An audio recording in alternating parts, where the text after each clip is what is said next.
Hello and welcome to another anime lore and theory video. I'm Shergok, your host, and today we are going to take a closer look at how the story of Overlord could end, and why there's quite a bit of variation in these possible endings. But before we're going to take a closer look at any of this, let me quickly thank my Patreons for supporting this channel, as well as say thanks to all users of the YouTube thanks function for making one-time donations. And with that said, let's get to the topic at hand. The first possibility, the first way the story could end in my opinion, would be a complete victory over the slain theocracy and the Dragonlords of Arkland, as well as Cure Elim Los Malvar, who has already been teased through the corpus of the Abyss intermission chapter, along with possibly the being that sleeps in the sunken city. And this scenario is far from unlikely, when you consider the immense strength of Ainz, the Great Tomb of Nazarick, and increasingly that of the Sorcerer Kingdom itself. In this case, the actual threat would still come from within the Great Tomb of Nazarick, namely Albedo, who is following a secret plan. What exactly this plan is hasn't been revealed yet, but it's worth noting that Albedo's older sister warned about the use of Robedo, Albedo's younger sister, and simultaneously the strongest entity in Nazarick, which is said to bring a calamity over the Great Tomb. And it's highly likely that Albedo's plan is directed against the 40 other members of Nazarick, the long-lost players who once spent time with Ainz in their old world before they left one after another. And here's where it all comes down to whether Ainz realizes what is going on in time. If he does, he might be able to stop Albedo single-handedly in another epic battle. Despite her world-class item Ginun Gagab, which is especially effective against structures like Nazarick, but in actuality weaker than Albedo's real weapon when used against Ainz and other fighters. And just like how Ainz fought and defeated Sheltir Bloodfallen at the end of Season 1, this battle, Albedo vs Ainz, would be insanely epic and a great callback to the first legendary fight with Sheltir. However, it is possible that Ainz realizes what is going on in Nazarick far too late. It wouldn't be the first time. And that would lead to a full-blown civil war within Nazarick itself. Something that Emperor Jerknif once tried to trigger through the corruption of Mare, the elf boy, who was meant to act as his agent. In other words, the other floor guardians would be then forced to choose a side. On one side you would have Albedo and her kill team, which is supposedly a search and rescue unit for the 40 other players of Ainz, but in truth, it is actually likely tasked by Albedo with eliminating them on sight in order to protect Ainz, because the attachment to his friends, at least according to Albedo's reaction to it, is likely the only weakness of the Overlord, and of course Albedo wants him all for herself. And on the other side you will have the loyal guardians, most likely led by Demiurge, and this time including Cocytus, who is basically allied with Demiurge and close friends, and whose loyalty lies with Ainz. And Cocytus has also personally evolved from a simple order-following sword arm of the Supreme Beings into a reflective and strategic thinking being, so Albedo wouldn't be able to weaponize him against Demiurge like she did the last time. And I think that in this case, we are going to see the by far most epic battles in all of Overlord, because the full might of Nazarick would finally face an opponent worthy of it itself. In other words, we would be looking at one epic fight after another, kind of like in solo leveling, but with a ton of deep lore in between. But no matter which of these two options happens, in any case Albedo's betrayal would throw Ainz into a serious series of doubt and basically self-hatred. And I don't think that the story would end in a typical happy ending. However, through this inner conflict within Nazarick, his symbol of the past, Ainz might finally be able to let go of it and focus on the here and now. And this development was already hinted at during his conversation with King Zanek in Season 4. Now let's move on to the most unlikely outcome, that Ainz loses to Platinum Dragonlord, the Theocracy or Cure Alim. But even in this event, that he is personally eliminated, the Great Tomb of Nazarick would certainly not just sit idly by. The only question is, would they bring their Overlord back immediately as Albedo has always pushed for, or would they wait until the situation has stabilized, like Demiurge wanted?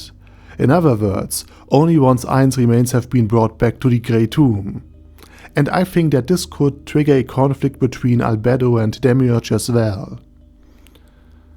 And I think that Ainz wouldn't just come back without a surprise and just as a weakened version of himself, but that he'd be able to regain his lost devils fairly quickly, simply because Ainz still has a huge reserve of experience points stored in the world-class item Avarice and Generosity. And by being rescued, he might even gain the opportunity to learn wild magic with the now available 5 levels. So Ainz could learn the ancient magic of the dragons and the New World, which would make him even more powerful than he could ever be, just by basing his levels and skills solely on Yggdrasil Online. And control over that magic could also allow him to return to his old world and save his old friends, or rather avenge the death of Bell River. But I will get to this in a moment. And another important possibility I'd like to mention is that it might turn out that Zesshi Zetsumei, somewhere during the fight against Slain, is actually a distant relative of one of the original guild members, specifically the youngest sister of Yamaiko, namely Akemi, who played an elf character, and if she ended up in the New World as well, 600 years ago, she could have even helped found the Theocracy of Slain as part of the so-called 6 Great Gods, the 6 players who basically made the state happen. And this would change everything. Zesshi would be redeemed, and likely end up leading Slain or conquering it together with the Great Tomb of Nazarick, and Ainz might even be declared a kind of reincarnation of Tsushana, the Theocracy's god of death, with this kind of backing and some convincing speeches of Nea Baraya.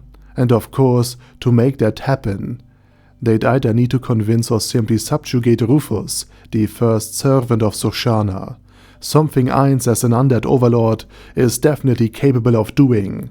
And that would honestly be one of the most beautiful endings of all, because Ainz would now finally have something close to his old friends again.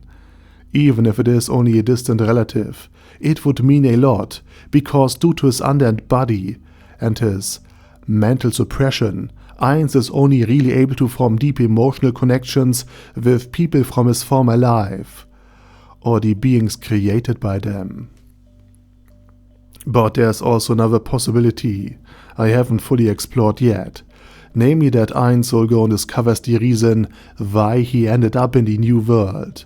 In my opinion, this was due to the dragon's magic, simply because the Dragon Emperor didn't understand that world items don't actually exist in his own world, nor do they exist in Yggdrasil Online, where the items originally came from. Because nevertheless, he casted a teleportation spell on the video game, which then merely materialized the players and the world-class item from Yggdrasil Online, and the players as their avatars, and also pulled various other things from Yggdrasil, such as the Grey Tomb of Nazarick, into the New World. And the energy required to materialize all of these things and awesome items came from the natural magical source of the New World, wild magic itself. This in turn would then severely have weakened wild magic, which could also explain why the Dragonlords now have trouble using it. In any case, an explanation of why Ainz is actually in a New World would be highly desirable. And yes, it could potentially also be that all of this is just an experiment, that Ainz has actually been some kind of basically beta tester that has been put into an artificial coma for years, trapped inside Yggdrasil 2.0 or something like that. But I don't believe that, because the technology that Satoru Suzuki, Ainz real-world identity, used to log into the game wasn't capable of transferring and processing all of the data that would be needed for all of this. For example, in Yggdrasil Online, there was no sense of smell, and his VR headset, and the connection he uses to access the internet with, this link to his spinal cord, didn't have any interface for send. In other words, this really must have been actual magic that is at play. So regardless of how the story ends, I think we will get a revelation, maybe from Platinum Dragonlord or in other dragons, that explains why Ainz and the other players ended up in the new world as their in-game video game avatars. Or Ainz himself may be able to piece together the reason why he was transported.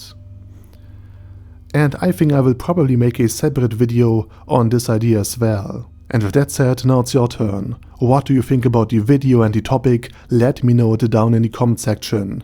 And while you're typing, let me say thank you very much for watching. Thanks to all of my amazing supporters and subs on Patreon for the amazing support.